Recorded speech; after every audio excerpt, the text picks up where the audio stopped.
Dando prosseguimento no nosso curso Eletrotécnica na Prática. Aula 24, módulo 2. O assunto, os fusíveis. Vamos lá?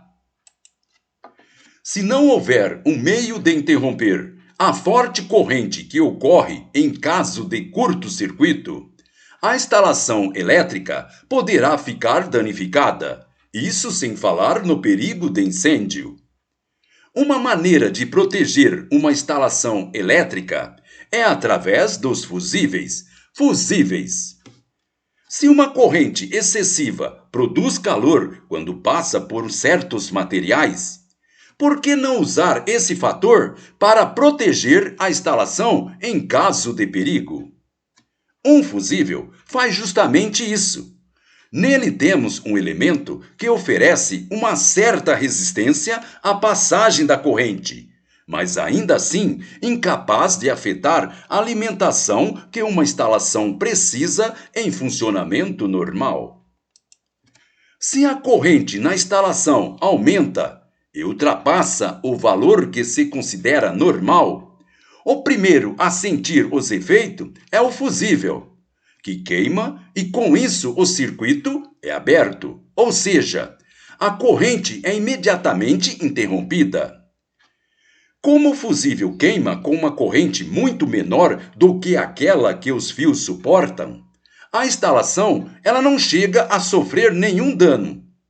Nos fusíveis existe um pequeno pedaço de fio de chumbo estanho, cujo ponto de fusão é relativamente baixo, de modo que ele derreta facilmente com uma corrente mais elevada. Fusível cartucho. É também instalado junto com a chave geral e a chave de distribuição na proteção do circuito. No interior do fusível cartucho, também temos um fio dimensionado de modo a derreter com determinada corrente. Veja então que a especificação principal de um fusível é a corrente em que ele deva queimar. Esta especificação não é feita de qualquer maneira, sem critério.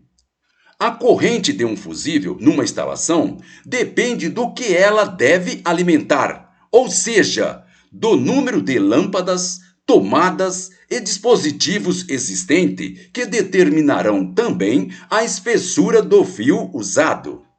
Assim, se numa instalação for exigida um fusível de 32 ampere, por exemplo, e ele queimar, nunca deveremos substituí-lo por outro que não seja de 32 ampere. Um fusível menor, isto é, 20 ampere, vai queimar facilmente quando ainda não houver perigo para a integridade da instalação, quando algum aparelho a mais for usado ao mesmo tempo. 2 chuveiros ligados ao mesmo tempo, ainda que a instalação tenha sido projetada para suportá-lo, irão causar a queima do fusível. Um fusível maior, isto é, 40 ampere, entretanto, é mais perigoso. A corrente poderá subir para além do valor que a instalação suporta e ainda não chegar ao valor em que o fusível vai queimar. A instalação sofrerá então danos antes que o fusível queime. O dimensionamento de um fusível para uma instalação depende da intensidade da corrente exigida pelos aparelhos alimentados e pela espessura do fio utilizado. Preste atenção, aluno. O dimensionamento de um fusível para uma instalação depende da intensidade da corrente exigida pelos aparelhos alimentados e pela espessura do fio utilizado. Muito bem, pessoal. Com isso terminamos esta nossa aula. Então, gente boa, até a próxima.